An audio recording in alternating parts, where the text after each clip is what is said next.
Bienvenidos buscadores un día más al canal.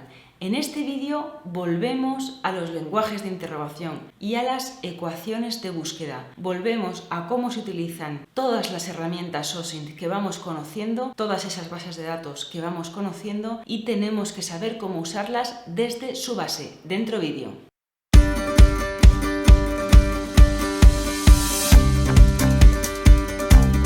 Para hablar de la promesa que os he hecho en la intro de este vídeo, tenemos que ponernos en situación. Vamos a realizar una investigación, bien académica o bien profesional, de un carácter más científico o de un carácter más académico. Pero tenemos que realizar una investigación. ¿Y qué necesitamos? Recuperar datos. Y dentro de estos datos que tengo que recuperar en mi investigación, hay una parte que se denomina datos de carácter bibliográfico, lo que son documentos, artículos, texto. Pueden ser artículos de investigación, prensa, darle el formato que queráis. Pero son datos de carácter bibliográfico que van a engrosar nuestra base de datos, que van a ser el tronco sobre el que desarrollamos nuestra investigación. Con lo cual, tenemos que consultar bases de datos. Y para consultar bases de datos tenemos que saber hablar con ellas, tenemos que saber interrogarlas, hablar su idioma. Y para hablar su idioma, para hablar el idioma de una base de datos, solo podemos hacerlo conociendo los lenguajes de interrogación y las ecuaciones de búsqueda. Es cierto que los interfaces de trabajo ahora mismo con las bases de datos son muy buenos y muy intuitivos, que el uso de la búsqueda avanzada realmente eliminan prácticamente conocer lo que son las ecuaciones de búsqueda y los lenguajes de búsqueda. Pero mi opinión, ya os lo he dicho muchas veces en otros vídeos, es que cuanto más sofisticada sea la herramienta, más obligados estamos a conocer sobre qué se basa, sobre todo si somos profesionales de este tema.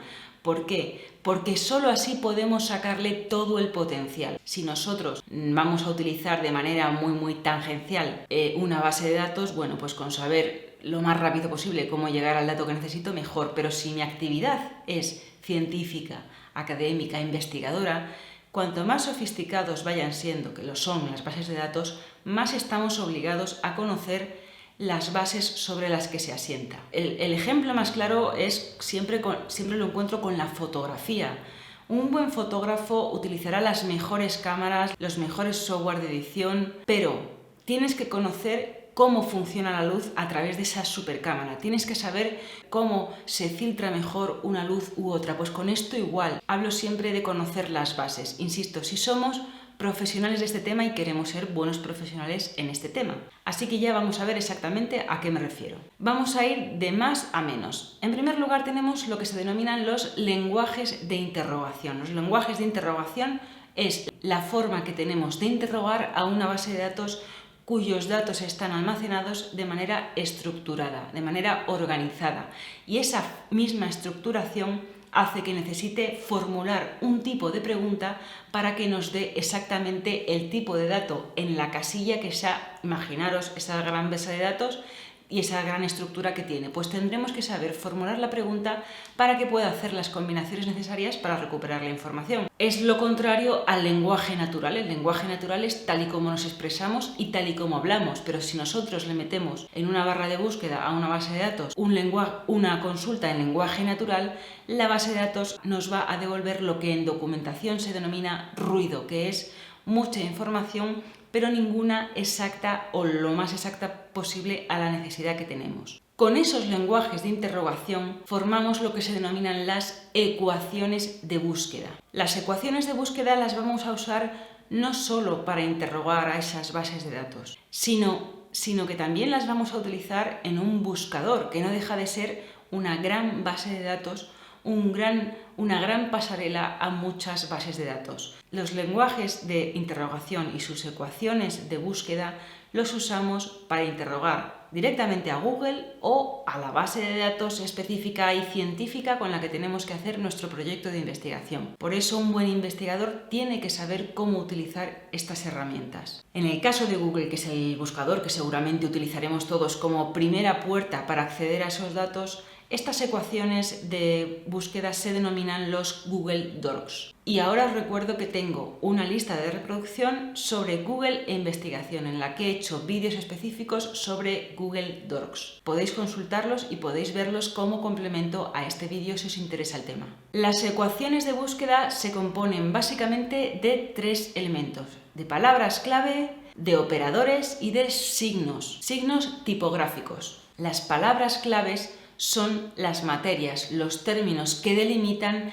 el ámbito del conocimiento y la materia sobre la que queremos preguntar. No solo materias, sino pueden ser nombres propios, pueden ser nombres de lugares, lo que sea, pero digamos que hablamos en palabra clave. Lo combinamos con los operadores. Los operadores, los más comunes y los más utilizados, son los operadores booleanos. Estos operadores booleanos son los que nos permiten jugar con estas palabras clave y decirle o bien al buscador o bien a la base de datos: utiliza esta con esta, pero no esta. Hay muchas combinaciones que podemos utilizar para delimitar. Recordad que nosotros estamos ante un inmenso banco de datos, bien sea en una base de datos científica, académica o bien sea un buscador, que tiene una inmensidad de datos y nosotros tenemos que acotar como sea, pero no sabemos cómo, y lo hacemos así, a través de estas ecuaciones de búsqueda. Para saber las palabras clave que necesito para esta investigación o para hacer una búsqueda, primero tengo que saber y acotar y realizar una lluvia de ideas sobre lo que va a ser mi investigación, para saber realmente qué necesito buscar, porque si empiezo a buscar a lo loco me da igual utilizar una palabra clave que no, porque el resultado va a ser el mismo ruido que si no realizo ningún trabajo previo de búsqueda de palabras claves específicas. Y por otro lado, me ayudo de estos signos tipográficos que se denominan truncamiento, que es con un asterisco, con paréntesis, y me ayudo de esto para poder obtener los resultados que son más adecuados para mi investigación. Y por último tenemos lo que se denominan los Google Docs, que combinan tanto signos tipográficos como operadores, no las palabras clave. Los Google Docs, que son los Google Advanced Search Operators, es la combinación de signos tipográficos con operadores. ¿Y qué hace? Acota la búsqueda que tenemos en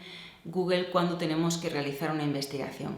Así que recordad que para utilizar una base de datos o bien un buscador utilizamos siempre los lenguajes de interrogación y de manera más específica lo que se denominan las ecuaciones de búsqueda.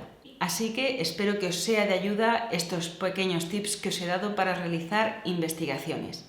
Hasta aquí el vídeo de hoy. Si os ha gustado, dadle un like, suscribíos a mi canal y recordad que tenéis este vídeo en formato podcast dentro de la plataforma iVoox. Nos vemos en el siguiente vídeo para seguir investigando y para seguir conociendo más herramientas que nos lleven a la información que necesitamos. Hasta el próximo vídeo, buscadores.